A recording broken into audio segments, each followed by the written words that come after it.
नए संकल्प लें फिर से, नए नारे गढ़ें फिर से, उठो संग्रामियों जागो,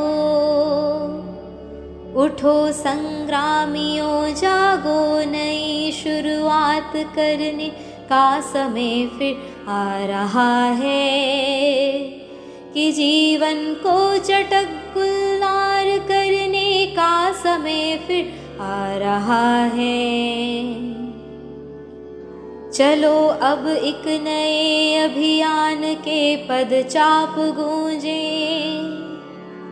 चलो अब एक नए अभियान के पदचाप गूंजे, मौत की सुनसान सूनी वादियों में फिर कि नूतन सर्जना के राग भर दें, शोक गीतों भरी इन घाटियों में फिर दरकती हिमशिलाएं, दरकती हिमशिलाएं, सर्दियों के बाद हरदम ही वसंत आता रहा है, यह प्रकृति की गति रही है, अंधेरे गर्भ में ही रोशनी पलती रही है, अंधेरे गर्भ में ही रोशनी पलती रही है, पराजय झेलने पर भी शिविर में न्याय की हरदम मशालें जीत की जलती रही है, पराजय आज का सच है, पराजय आज का सच है, समर तो शेष है फिर भी, उठो ओ सर्जकों, नव जागरण के सूत्र रचने का समय फिर आ रहा है, कि जीवन को चटक गुलजार करने का समय फिर आ रहा है। नए संकल्प लें फिर से, नए नारे गढ़ें फिर से, उठो संग्रामियों जागो, उठो संग्रामियों जागो, नई शुरुआत करने का समय फिर आ रहा है, कि जीवन को चटक गुलजार करने का समय फिर आ रहा है, फिर आ रहा है, फिर आ रहा है। ओम शांति। ये किसका लहू है, कौन मरा, ए रहबरे मुल्को कौम बता, आंखें तो उठा नजरें तो मिला, कुछ हम भी सुने हमको भी बता, ये किसका लहू है, कौन मरा। धरती की सुलगती छाती पर बेचैन शरारे पूछते हैं, हम लोग जिन्हें अपना न सके वो खून के धारे पूछते हैं, सड़कों की जुबां चिल्लाती है, सागर के किनारे पूछते हैं, ये किसका लहू है, कौन मरा। ए अज़्म फना देने वालों, पैगाम वफा देने वालों, अब आग से क्यों कतराते हो, मौजों को हवा देने वालों, तूफान से अब क्यों डरते हो, शोलों को हवा देने वाले, क्यों भूल गए अपना नारा, ये किसका लहू है, कौन मरा। हम ठान चुके हैं अब जी में, हर जालिम से टकराएंगे, तुम समझोते कि आस रखो, हम आगे बढ़ते जाएंगे, हम मंजिल आज़ादी की कसम हर मंजिल पे दोहराएंगे, ये किसका लहू है, कौन मरा, ये किसका लहू है, कौन मरा। चारों तरफ अनाचार, चारों तरफ अत्याचार, चारों तरफ पीड़ा दर्द, कौन मर रहा है, कब मर रहा है, पता ही नहीं चल रहा। हर मुल्क दुखी है, आंखें तो उठा नजरें तो झुका, कुछ हम भी सुने हमको भी बता, धरती की सुलगती छाती पर बेचैन शरारे पूछते हैं, हम लोग जिन्हें अपना न सके वो खून के धारे पूछते, सड़कों की जुबां चिल्लाती है, सागर के किनारे पूछते हैं, ये किसका लहू है, कौन मरा। तो संसार की हालत कैसी है अब, संसार दुखी है। एक व्यक्ति नहीं है, एक घर नहीं, एक राष्ट्र नहीं, एक खंड नहीं जिसमें सुख हो, शांति हो, आनंद हो, पवित्रता हो। और जब ऐसे संसार का पतन हो जाता है तब भगवान का इस संसार में आगमन होता है। और भगवान इस धरा पर कहाँ आते हैं? भारत में। कल की मुरली, भारत मेरा जन्म स्थान है, बर्थ प्लेस है। तो इस अभिनव क्रांति की शुरुआत कहाँ हुई? भारत में हुई। 8 दिन की पूर्व तैयारी के बाद अब हम यज्ञ के इतिहास की ओर चलते हैं। परंतु यज्ञ के इतिहास से पहले एक दिन भारत के इतिहास को देना पड़ेगा और कल का दिन सिंध के इतिहास को देना पड़ेगा। उसके बाद ही यज्ञ का इतिहास होगा। भारत के विषय में बाबा ने आज तक क्या क्या कहा है? भारत अविनाशी खंड है, भारत सबसे महान है। मैं कहाँ आता हूँ? मैं भारत में ही आता हूँ। गायन है यदा यदा ही धर्मस्य ग्लानिर्भवति भारत। भारत की ही ग्लानि होती है, भारत में ही धर्म ग्लानि होती है। और सबसे ज्यादा धर्म ग्लानि किसने की? भारत की, भारतवासियों ने, तुमने की है। और क्या कहा भारत के विषय में बाबा ने? भारत ही सबसे बड़ा तीर्थ है, भारत तीर्थ स्थान है, विश्व गुरु है भारत। और क्या कहा भारत के विषय में?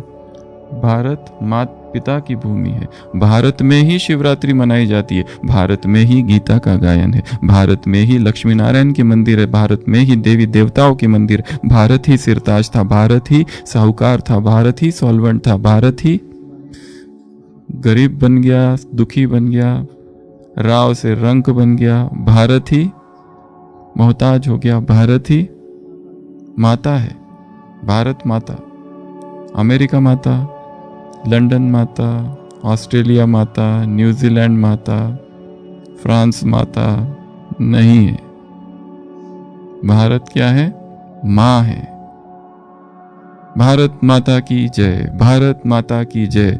पंडित जवाहरलाल नेहरू की किताब है भारत एक खोज, डिस्कवरी ऑफ इंडिया। वहां पर सीन है। किसके लिए कह रहे हो तुम भारत माता की जय? कौन है भारत माता? गांव के भोले भाले लोग सामने बैठे हुए, कौन कहता? एक कहता है भारत माता अर्थात झरने, नदी, हमारा ये जो खेत है वो भारत माता है। पंडित जी पूछते और कौन है भारत माता? कोई कहता है ये आसमान, ये समंदर, ये पहाड़, ये भारत माता। और कौन है भारत माता? भारत माता अर्थात भारत की आवाम। हम भारत माता, एक एक भारत माता है। मैं भारत माता हूं। भारत माता कौन है? मैं खुद। और क्या कहा भारत के लिए बाबा ने? सोने की चिड़िया थी, अभी परसों की मुरली में था, एक तरफ तो भारत की महिमा के गीत गाते और दूसरी तरफ ये क्या हाल हो गया भारत का, परसों की साकार मुरली। और क्या गाते हैं भारत के लिए?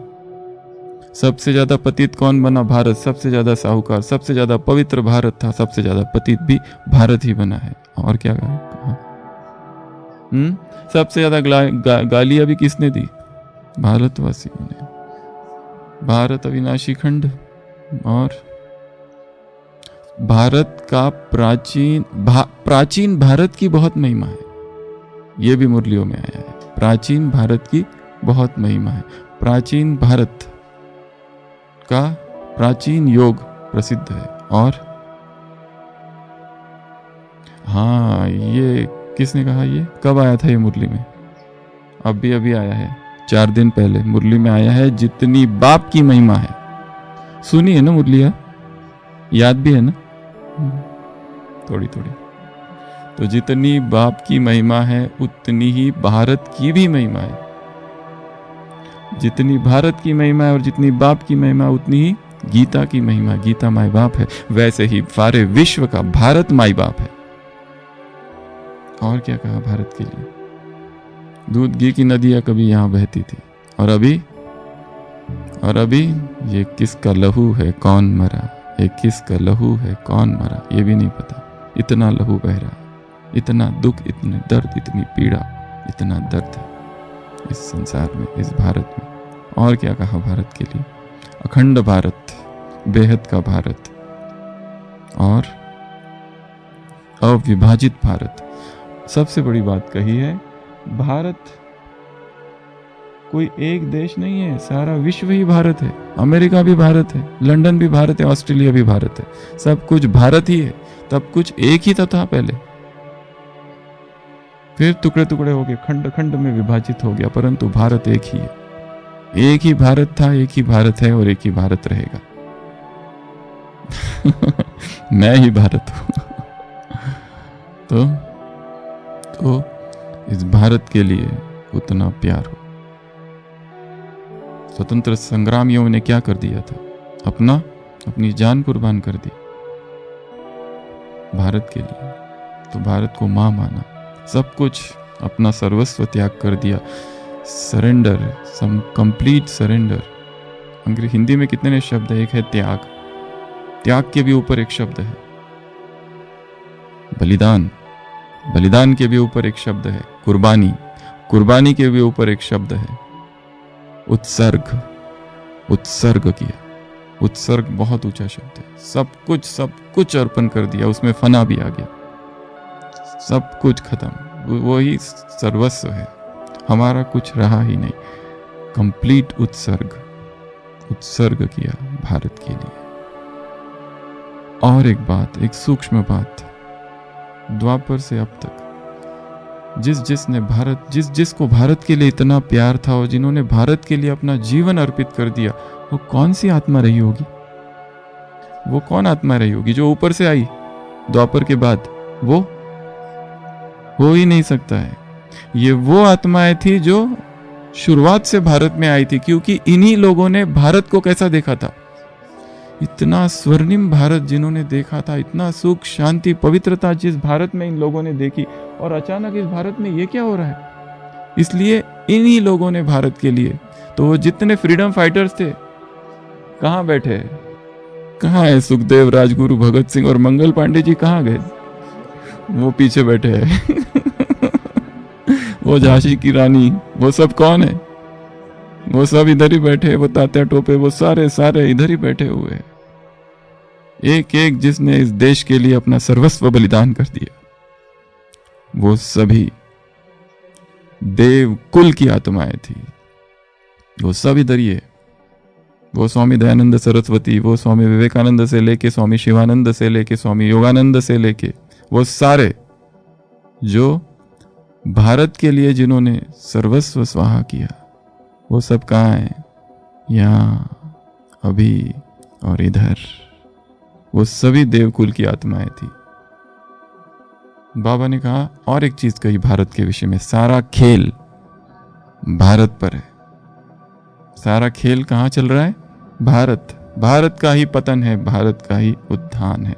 उत्थान और पतन की कहानी, राइज एंड फॉल की कहानी भारत की। तो ये जो भारत है, बाबा कहता है मैं तुमको हिस्ट्री एंड ज्योग्राफी सुनाता हूं। किसकी? भारत की। और भारत खास, दुनिया आम। मैं सुख शांति स्थापन करने आया हूं। कहां? भारत खास और दुनिया आम। तो ये जो भारत है, इसका इतिहास कहां से चालू होता है? सतयुग से, जो हमने सुना है द्वापर त्रेता तक। द्वापर का जो इतिहास है और अब तक का, आज के इस सत्र में, आज पहले हम थोड़ा, उस दिन हमने देखा था इतिहास से हम क्या क्या सीखते हैं, इतिहास से हम क्या क्या सीखते हैं, ऐसी बहुत सी बातें उस क्लास में सुनी थी। तो भारत का ये जो इतिहास है, ये कहाँ से चालू होता है? हिस्ट्री किस किस को अच्छा लगता था? हिस्ट्री बड़ा बोरिंग सब्जेक्ट लगता था कई लोगों को।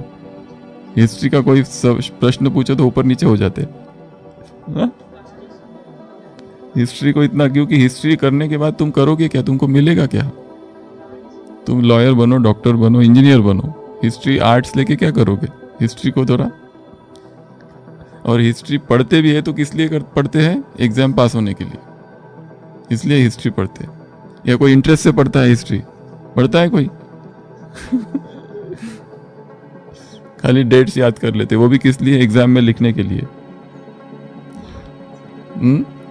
When the real history of world will be unearthed, it will prove that as in matters of religion, so in fine arts, India is the primal guru of the whole world. America की stage पर स्वामी विवेकानंद ने कभी ये घोषणा की थी। तो ये जो भारत है बड़ा अद्भुत देश है। ऐसा देश पूरे विश्व में कहीं नहीं हो सकता, हर रीति से।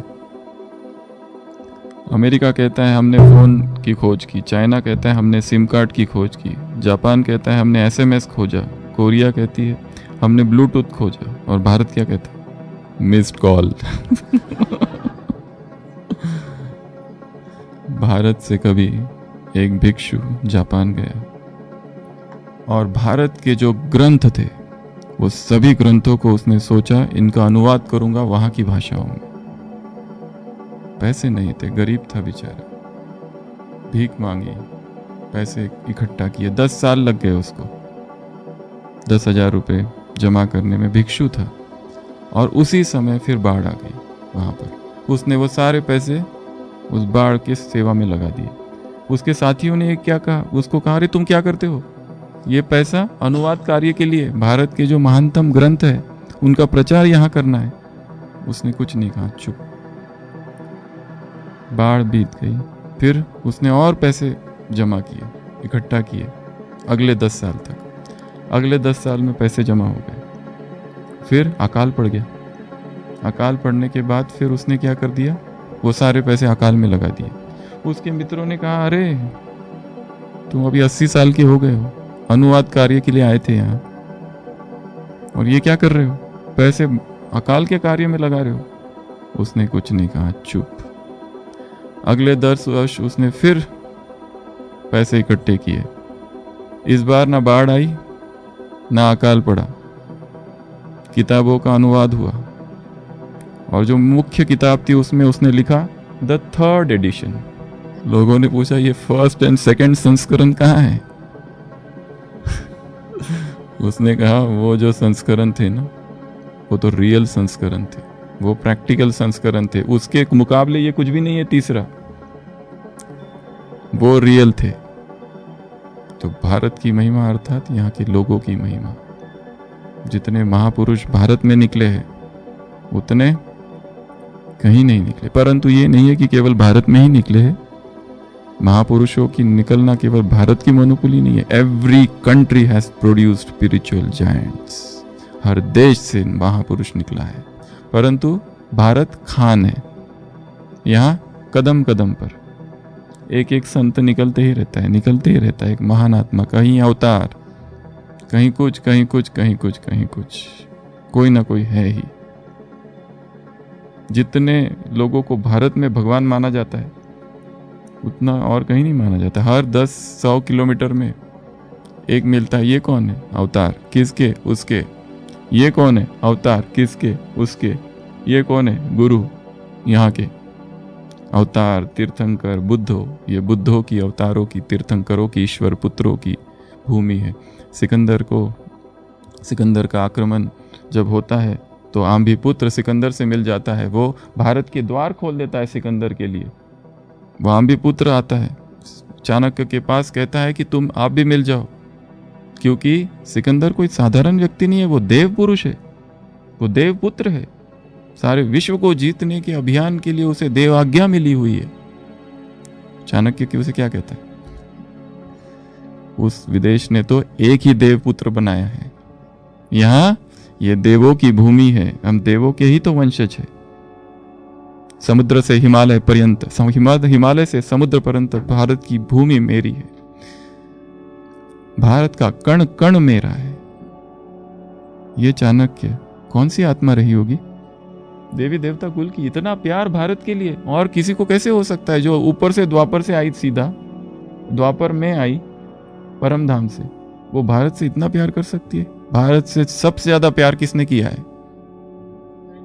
देवी देवताओं ने। और वो देवी देवता कौन है? हम। तो भारत की महिमा महान, जिसमें आते शिव भगवान।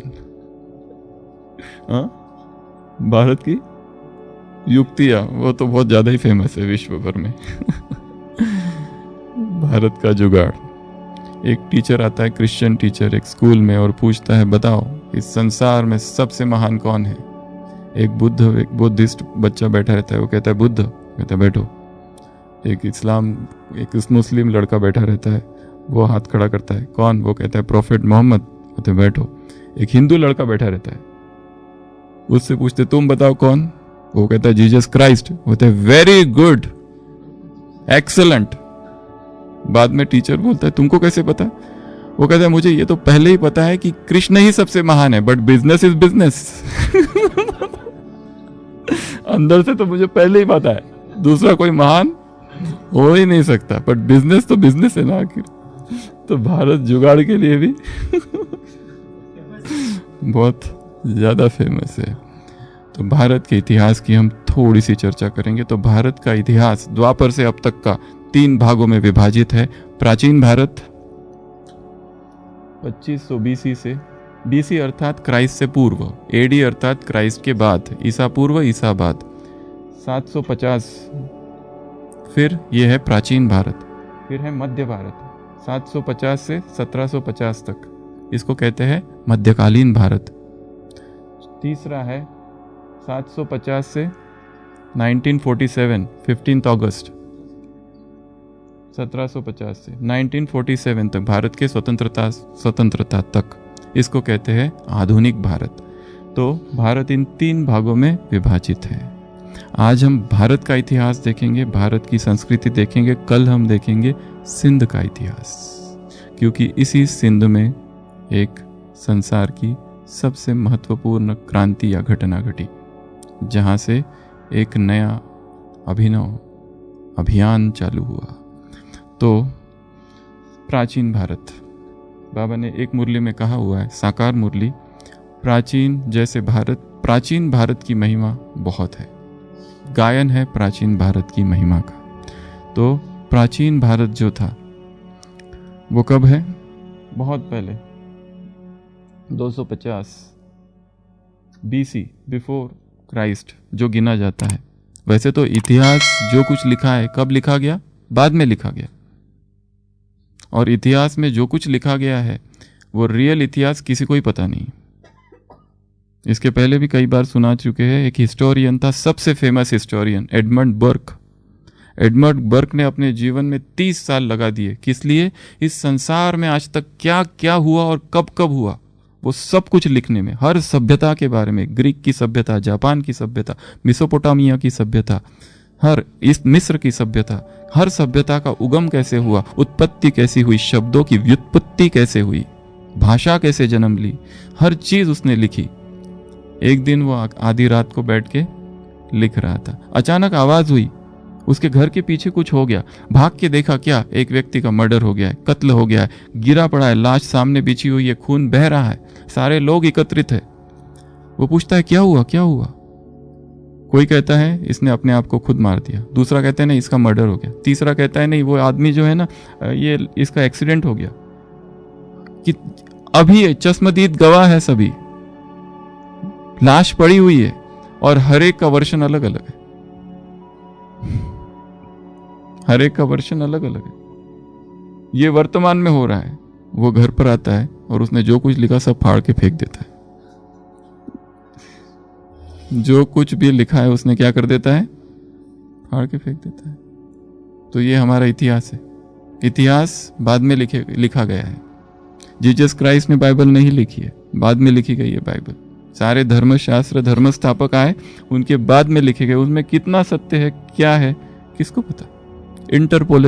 इंटरपोलेशन होते रहता है। व्यक्ति, जैसे मीरा के भजन है, बाद के भी बहुत सारे भजन है, उनको भी मीरा के नाम से ही मार्केटिंग, अपना एक श्लोक डाल देते, अपना एक लाइन डाल देते हैं और मीरा कहती है या तुलसी कहता है, एक ही तो डालना है। तो पता नहीं कितना सत्य है, पता नहीं कितना उसमें तथ्य है। इसके लिए बाबा क्या कहते हैं, मैं तुम्हें रियल हिस्ट्री बताता हूँ संसार की। इसके लिए यहाँ के जो फिगर्स है कितने सत्य हमें पता नहीं है। सबसे कॉम्प्लिकेटेड हिस्ट्री कहाँ से चालू होती है? सतयुग ठीक है, द्वापर ठीक है, त्रेता ठीक, त्रेता का एंड ठीक है, त्रेता कहाँ एंड हो रहा है और द्वापर कहाँ चालू हो रहा है, और इसके बीच में क्या हुआ ये धूमिल सा है। बीच में शायद भूकंप, प्राकृतिक आपदाएं आई, और क्या हुआ, प्राकृतिक आपदाओं की वजह से वो जो स्वर्ग था वो सब दब गया, परंतु देवताओं को दुख नहीं हुआ क्योंकि उन्होंने कोई विकर्म नहीं किए थे, इसके लिए देवताएं सुरक्षित रहे। परंतु वो जो मंदिर थे, वो जो बिल्डिंग्स थी, उनकी इमारतें थी, पैलेसेस थे, महल थे, वो सब टूट फूट गए, परंतु देवताओं को दुख नहीं हुआ। जैसे अभी दुख होगा लोगों को जब विनाश होगा, तो उस समय भी विनाश हुआ था। विनाश 2 बार हुआ है संसार में, एक वो और एक ये महाविनाश जिसको कहेंगे, क्योंकि पूरी सभ्यता संस्कृति देवताओं की खत्म हुई और एक मनुष्य में, बाबा कहते हैं देवता एक ही लाइन में बोल दिया, देवता वाम मार्ग में चले गए, खत्म। अब तुम सोचते बटो कैसे गए, क्या गए, इसका कोई वर्णन नहीं है, एक लाइन आ गई है, वाम अर्थात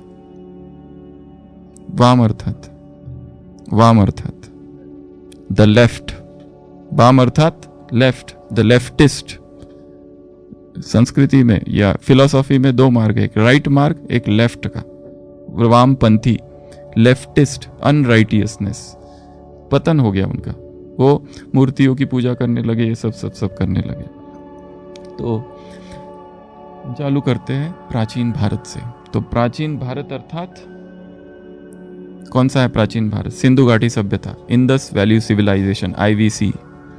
प्राचीन भारत कहाँ से चालू होता है? जिसका वर्णन है वो कौन सा है? सिंधु घाटी सभ्यता, उसी से नाम पड़ा भारत। सिंधु, हिंदू, ये सब नाम कहाँ से आए? एक है सिंधु नदी थी, उसी से बाद में फिर हिंदू वर्ड बना, बाद में फिर हिंदू राष्ट्र, और जब मुसलमान भारत में आए उन्होंने उसको दूसरा ही नाम दे दिया, हिंदुस्तान। इसलिए बाबा कहते हैं धर्म की बात आती है ना मुरलियों में, जैसे बौद्धियों का धर्म बुद्ध, वैसे हिंदुओं का धर्म हिंदुस्तानी थोड़ी ना है, कोई दूसरा होना चाहिए जिसका किसी को कोई पता नहीं है।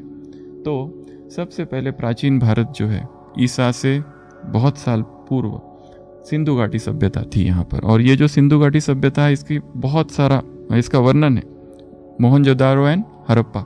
यहाँ से 1922 में 23 में इसको जब खोजा गया तब पता चला कि ये भारत की शुरुआत है, फर्स्ट सिविलाइज्ड प्लेस। मतलब हम ज्ञान की रीति से ऐसा सोच सकते हैं कि जो देवी देवता थे त्रेता के अंत में वहाँ कुछ भूकंप हुआ, उसके बाद में वो सब टूट फूट गया, धस गया, और वहाँ पर उन्हीं देवताओं ने फिर एक अपना शहर चालू किया। इसलिए शहरी सभ्यता थी, व्यापारिक केंद्र थे सिंधु घाटी सभ्यता में। वो सुमेरिया जाते थे व्यापार करने के लिए, बहुत सारा वहाँ पर सोने चांदी ये सब सिक्के थे, हथियार थे, मुहर थे, ईंट थे, बहुत सारी चीज़ें थे, मांस फल आदि खाते थे। क्योंकि व्यक्ति ने सबसे पहले क्या खाना चालू किया? द्वापर में। यात्रा कैसी है भोजन की? नॉनवेज। क्या खाना चालू किया? नॉनवेज। अनाज तो बहुत बाद में आया, खेती अभी थोड़ी ना चालू हुई, खेती बाद में चालू हुई है। पहले उसने क्या चालू किया? नॉनवेज चालू किया, क्योंकि शिकार करता था। फल, पहले फल, फ्रूटेरियन। पहले तो आया तो कुछ भी जरूरत नहीं थी, एकदम शुरुआत में जो इतिहास कहता है, और इतिहास की जो बहुत सारी चीज़ है वो कहता है कि व्यक्ति जब धरती पर आया, वो लोग कह रहे हैं ये जो उनको ब्रह्मा कुमारी का कुछ पता नहीं, ये वो लोगों की फिलॉसफीज है जिन्होंने ये कहा कि जब धरती पर व्यक्ति उतरा, ही वॉज ब्रेदारियन, केवल श्वास। इतनी शुद्ध हवा थी, इतनी प्योर एयर थी कि उस एयर से उसको सारा न्यूट्रिशन मिलता था। वो पहाड़ों पर रहता था, ये फिलॉसफी है। और फिर धीरे धीरे वो नीचे उतरा, उसने सबसे पहले क्या पीना चालू किया? पानी। कौन सा पानी? बारिश का, क्योंकि प्योरेस्ट फॉर्म है।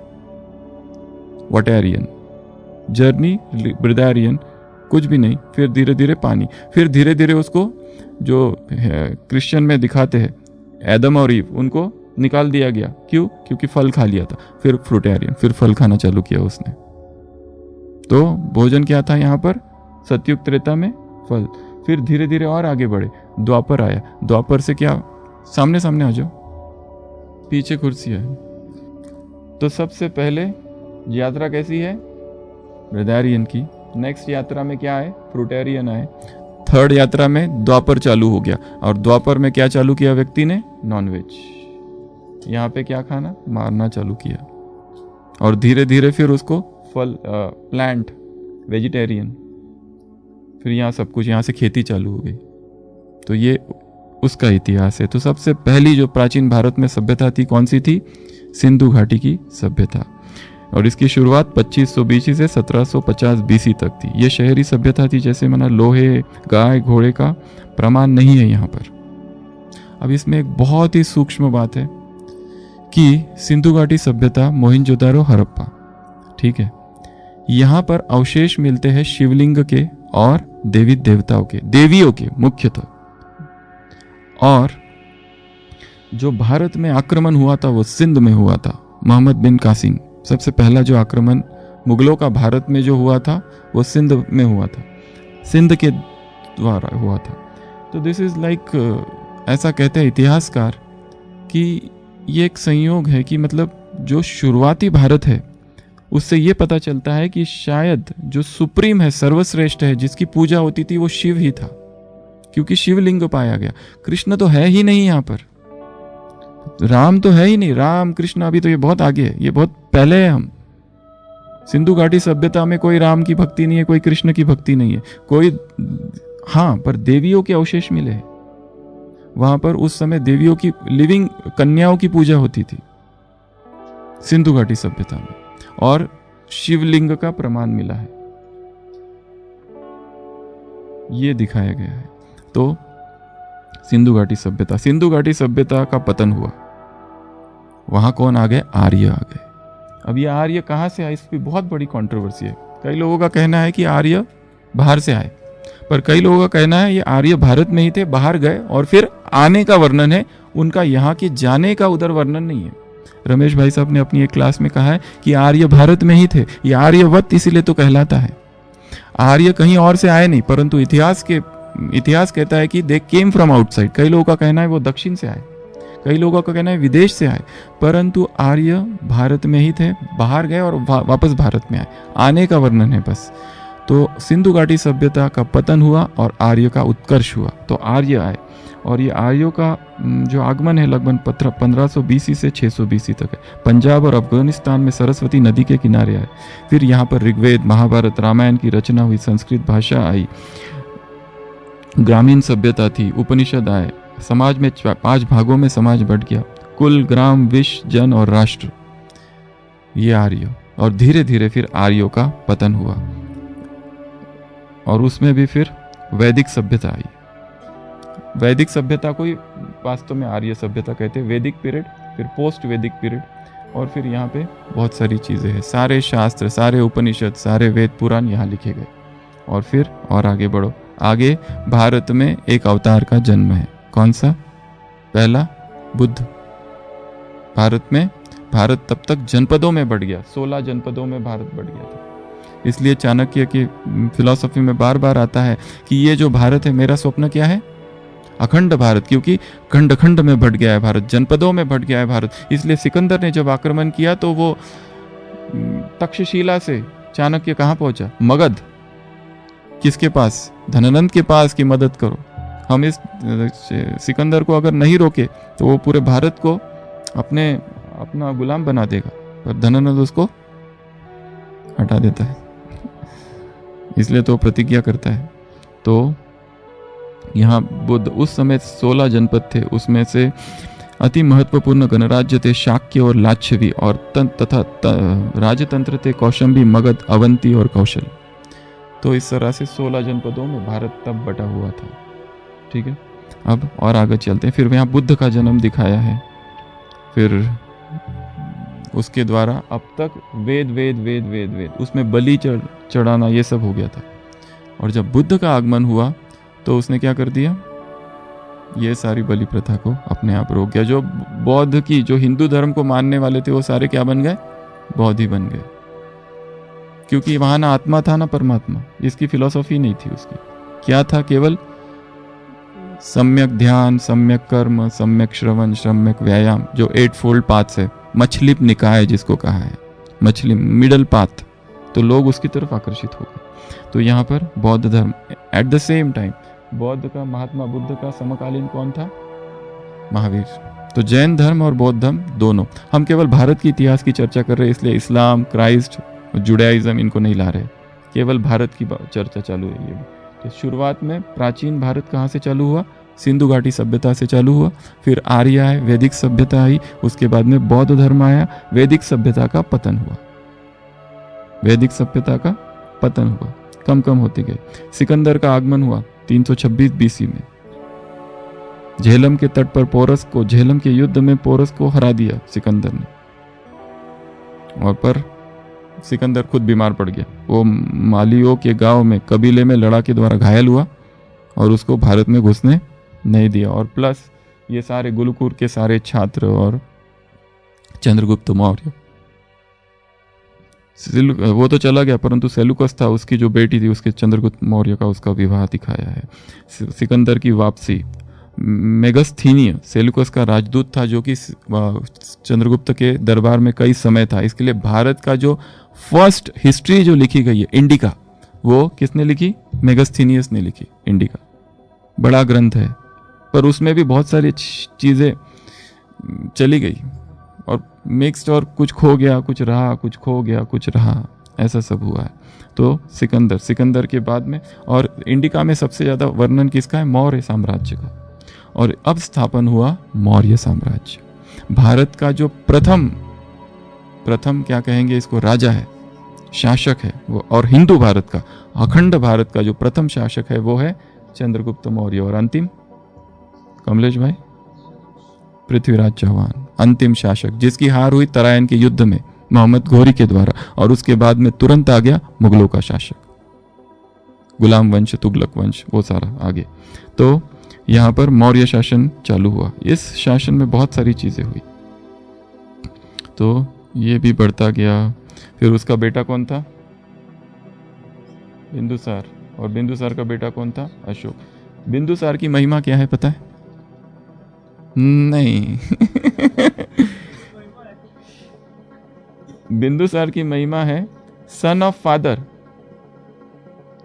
And father of son. Bindusar की महिमा क्या है पता है?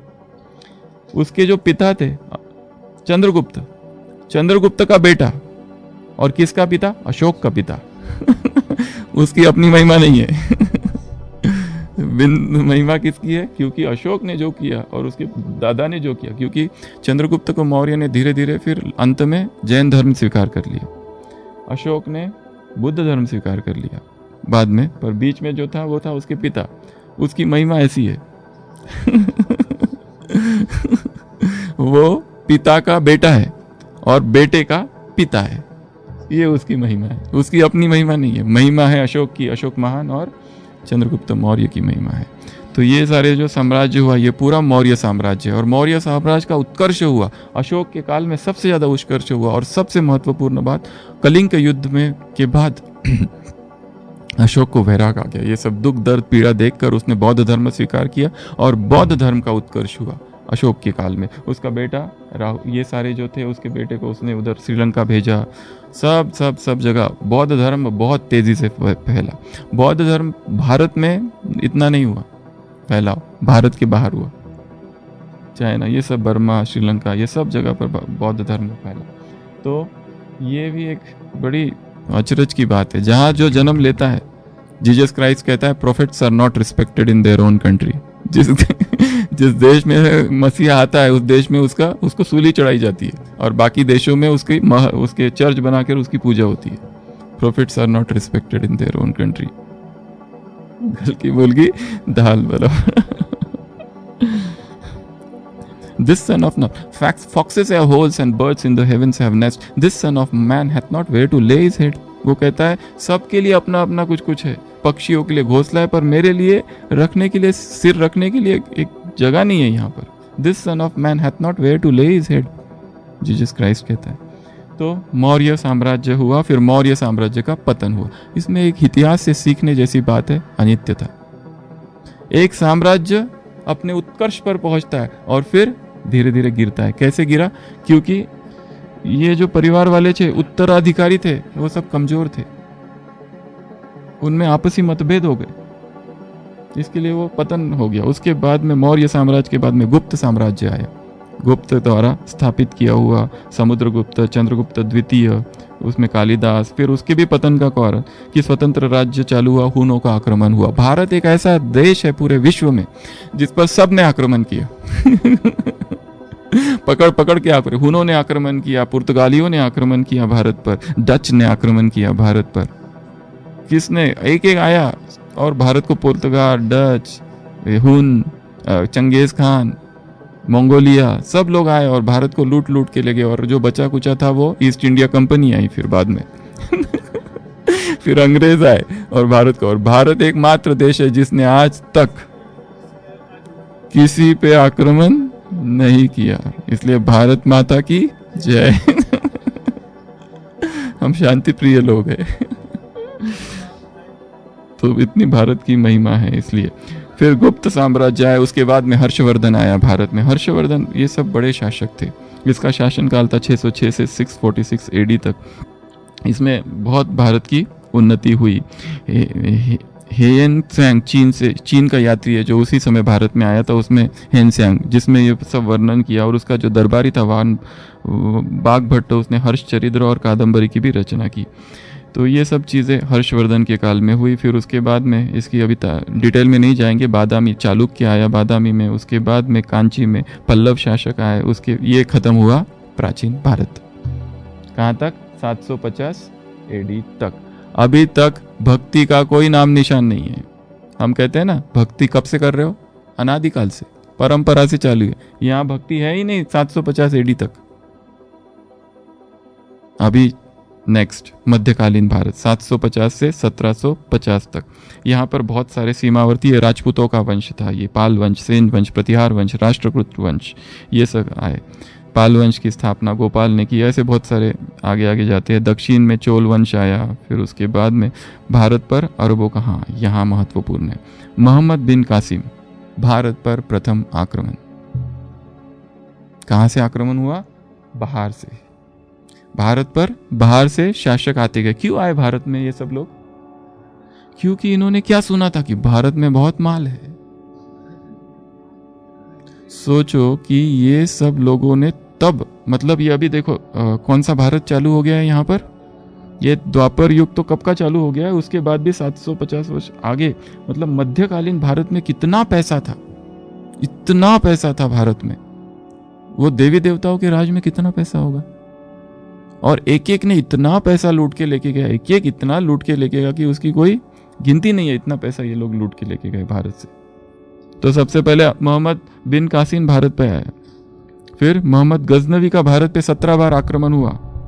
सोमनाथ का मंदिर मुरलियों में आता है, 1025 में सोमनाथ का मंदिर लूटा और कितना सारा पैसा लेके गया। और हम लोग जो लूटे गए, क्यों लूटे गए? हम में आपसी यूनिटी नहीं थी। हम ही आपस में लड़ते रहे। जैसे भारत का सबसे पहला जो ट्रेटर था वो कौन था? ये अभी जो सुनाया, आम्भिराज, जिसने सिकंदर के लिए द्वार खोल दिए और सिकंदर भारत में आया। नहीं तो भारत में आता ही नहीं था सिकंदर। पहला देशद्रोही, क्या कहते हैं उसको, वतने, गद्दारे वतन गद्दारे वतन। मुरलियों में आता है, ट्रेटर मत बनना, वतने जहान, गद्दारे वतन। तो ये आया। तो सबसे पहला मोहम्मद बिन कासिम, उसके बाद में मोहम्मद घोरी का भारत में आक्रमण हुआ 1175। मोहम्मद घोरी, पृथ्वीराज चौहान का ये समय है। और पृथ्वीराज चौहान ने कितनी बार उसको हराया और हर बार माफ कर दिया। ये भारत की महानता है पर इसको लोग मूर्खता भी कहते हैं, परंतु बहुत राजकुल है। अगर कोई शरण आता है उसको मारा नहीं जाता है। पर ये जो लोग थे ये बड़े दिखावे वाले थे। शरण आए और बाद में फिर अंतिम तराइन का जो युद्ध था उसमें उसको अपने साथ लेके गया। वो और उसका दोस्त कौन? चांद बरदाई, बताया ना, उसको मार देता है वहां पर। तो चंद्रगुप्त, पृथ्वीराज चौहान का अंत अर्थात 1 दशक का अंत।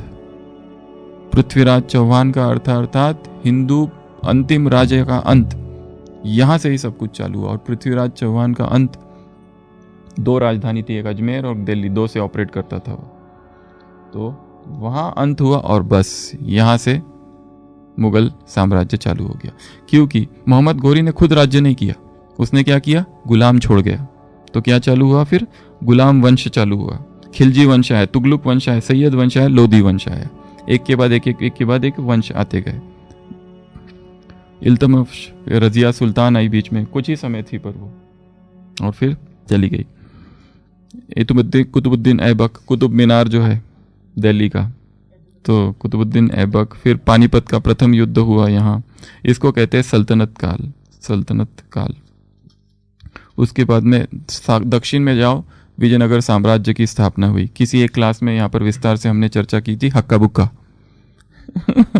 2 लोग जो थे उधर साउथ में, बाबर ने उनको पकड़ रखा था, वहाँ से छूटकर नीचे आए भागकर साउथ में, हक्का बुक्का नाम के 2 सैनिक, हाँ हक्कराया बुकराया, इन दोनों ने मिलकर फिर एक नए साम्राज्य की स्थापना की जिसको कहते हैं विजयनगर साम्राज्य, जिसमें सबसे बड़ा राजा था श्री कृष्णदेव राय, राजा कृष्णदेव राय। और तेलारी रामन की फिर कहानियां जुड़ती है वहाँ पर बहुत सारी।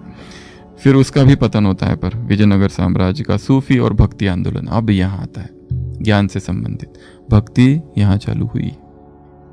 भक्त आए सारे, शंकराचार्य आया, शंकराचार्य ने भी भक्ति की शुरुआत की थोड़ी, क्योंकि उसका संन्यास तो है ही, पर साथ में भक्ति के भी बहुत सारे चीजें हैं उसके।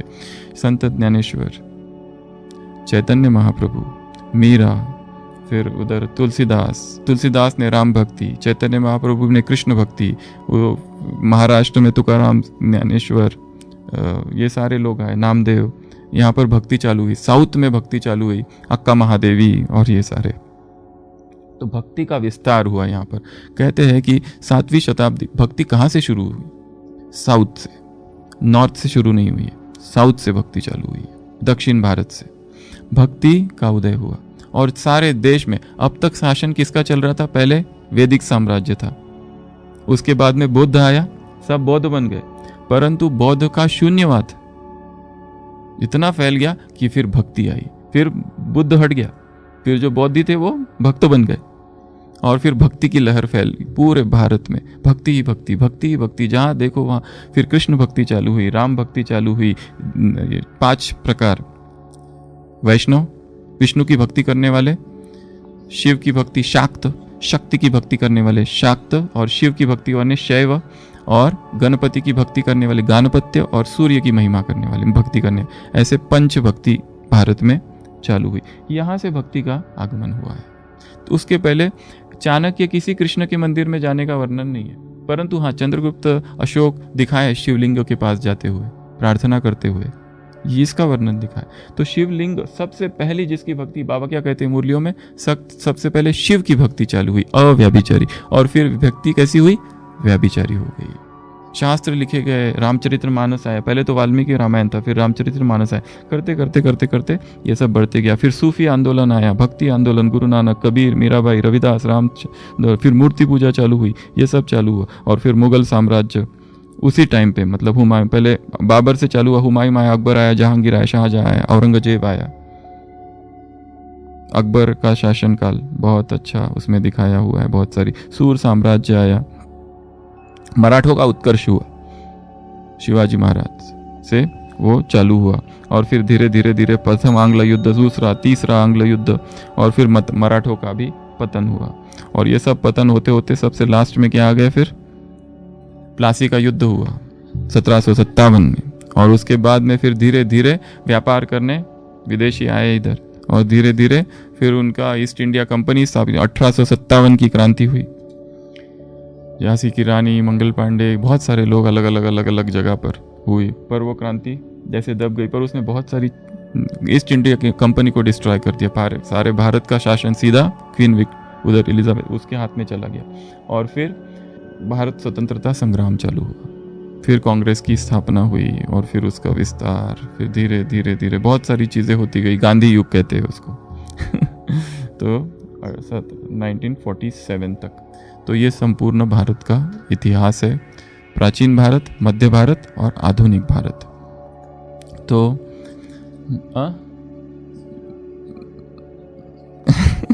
अभी धीरे धीरे वो अभी चालू होना ही बाकी है, परंतु भारत की हालत धीरे धीरे इतना सब होने के बाद में भी कैसी हुई, स्वतंत्रता मिल गई। 36-37 एक इंपॉर्टेंट पीरियड है, 1936-37। उसमें विश्व भर में क्या हुआ, भारत में क्या हुआ और सिंध में क्या हुआ, इसकी चर्चा हम कल करेंगे और फिर यज्ञ के इतिहास की शुरुआत करेंगे। तो आज जो स्थिति है, जो गीत में सुनाया, कैसे है, सब बढ़ गया है, अराजकता है सब जगह। इतनी क्रांतियां हुई, पतन हुआ, उत्थान हुआ, फिर पतन हुआ, उठे फिर गिरे, उठे फिर गिरे। मराठे आए चले गए, कितने आए और सब चले गए, कोई नहीं रहा। पर आज जहाँ हम हैं, हम सोचते हैं हम स्वतंत्र है, पर अंदर से परतंत्र है। सच्ची स्वतंत्रता ये है ही नहीं। पॉलिटिकल फ्रीडम सबसे वीकेस्ट फ्रीडम है, हाईएस्ट फ्रीडम स्पिरिचुअल फ्रीडम है। ठीक है, तो आगे की चर्चा कल करेंगे। इतिहास की क्लासेस वैसे बोरिंग ही होती है, लोगों को हिस्ट्री बिल्कुल भी पसंद नहीं है, नींद आती है हिस्ट्री के क्लासेस में।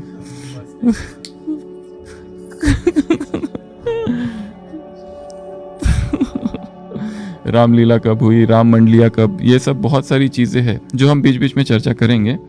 ठीक है, अच्छा, ओम शांति। भारत का इतिहास 1 घंटा में बताना ये बहुत बड़ी बात है। 1 घंटे में नहीं हो सकता है भारत का इतिहास, इतना बड़ा एक इतनी सारी चीजें जुड़ी हुई है इसके साथ। हाँ, भारत के कुंभकर्ण का गायन,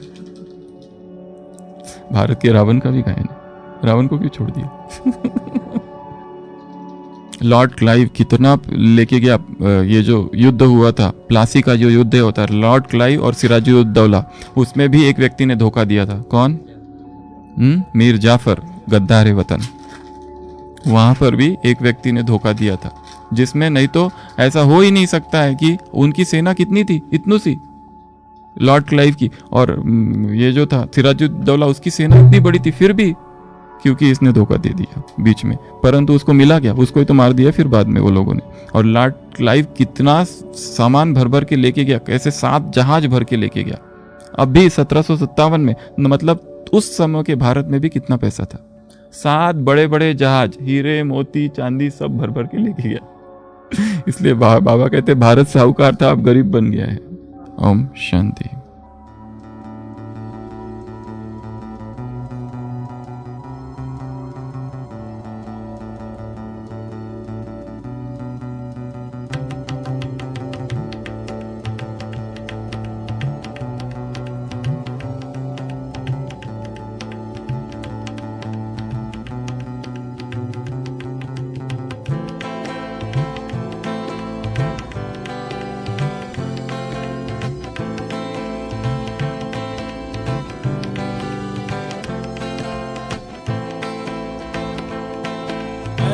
रहबर मुल्को कौम बता, रहबर मुल्को कौम बता, आंखें तो उठा नजरें तो मिला, कुछ हम भी सुने हमको भी बता।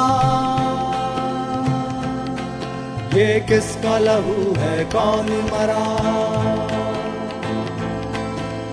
रहबर मुल्को कौन बता, आंखें तो उठा नजरें तो मिला, कुछ हम भी सुने हमको भी बता।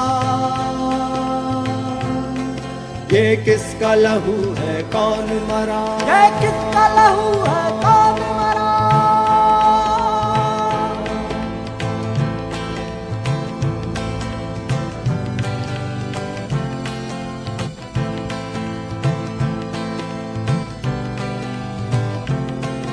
धरती की सुलगती छाती पर बेचैन शरारे पूछते हैं, हम लोग जिन्हें अपना न सके वो खून के धारे पूछते हैं। सड़कों की ज़बां चिल्लाती है, सागर के किनारे पूछते हैं। ये किसका लहू है, कौन मरा, रहबर मुल्को कौम बता, आंखें तो उठा नजरें तो मिला, कुछ हम भी सुने हमको भी बता। ये किसका लहू है कौन मरा, ये किसका लहू है कौन मरा।